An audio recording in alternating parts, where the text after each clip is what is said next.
కాలభైరవ అష్టకం అనేది ఆ మహానుభావులైన ఆది శంకరాచార్యుల వారిచే రచించబడింది. మీరు కేశవ అనే సినిమాలో కూడా వినే ఉంటారు. నిజంగా ఒక్కొక్క లైన్ వింటుంటే సాక్షాత్ ఆ ప్రళయకాల రుద్రుడు మన కళ్ళ ముందు కాలభైరవుడై నర్తిస్తున్నాడా అన్నట్టు ఉంటుంది. ఈరోజు అందులో ఒక 3 భాగాల అర్థాల గురించి మనం మాట్లాడుకుందాం. దేవరాజ సేవ్యమాన పావనాంఘ్రి పంకజం వ్యాళయజ్ఞ సూత్రమిందు శేఖరం కృపాకరం నారదాది యోగి బృంద వందితం దిగంబరం కాశికాపురాధినాథ కాళభైరవం భజే. ఎవరి పాద పద్మాలను ఇంద్రాది దేవతలు నిత్యం పూజిస్తారో, ఎవరైతే కాలసర్పంతో తన కంఠాన్ని, చంద్రుడితో తన శిరస్సుని అలంకరించుకుని కరుణామయుడిగా కైలాసంలో కొలువై ఉంటాడో, నారదాది యోగీశ్వరుల చేత నిత్యం స్తుతించబడతాడో, దిక్కుల్నే తన అంబరం అంటే వస్త్రంగా ధరించేవాడు, అదే దిగంబరుడై ఉంటాడో, ఆ కాశీపురాధిపతికి నేను నిత్యం స్మరిస్తూ ఉంటాను, భజిస్తూ ఉంటాను అంటున్నారు.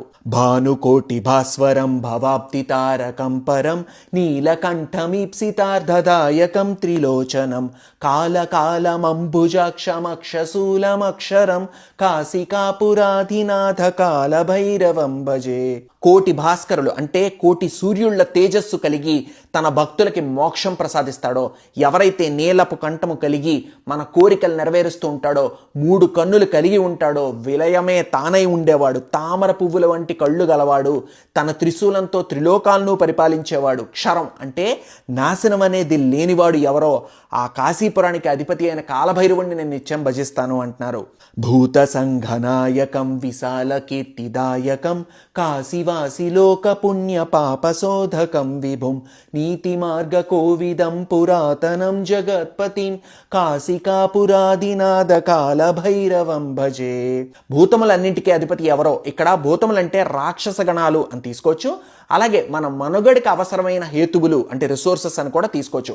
వాటిని తన అధీనంలో ఉంచుకున్నవాడెవడో, కాశీనగరపు వాసిగా ఈ లోకంలో జరిగే పాప పుణ్య కార్యాలను లెక్క కట్టేవారెవరో, మనల్ని సన్మార్గం అంటే నీతి మార్గంలో నడిపించి అనాదిగా వెలసిన దేవుడు ఎవరో, ఈ జగత్తుని పరిపాలించేవాడెవరో ఆయన ఆ కాలభైరవుణ్ణి నేను సదా భజిస్తాను అని అంటున్నారు ఇక్కడ. నిజంగా ఈ చదువుతో అర్థం చెప్పే ప్రతిసారి నా కళ్ళు తెలియని ఒక ధార్మిక ఆనందంతో చెమ్మగిలుతాయండి.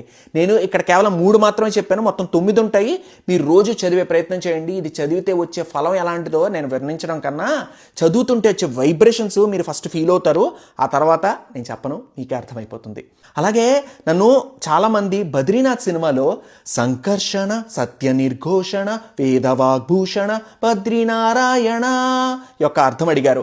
అది కూడా మీ ముందుకు తీసుకొచ్చే ప్రయత్నం త్వరలో చేస్తున్నాను. అప్పటిదాకా మిస్ అవ్వకుండా ఫాలో అయిపోండి. మీ పుబాకా ఫ్రమ్ వెండితెర వాకిట్లో.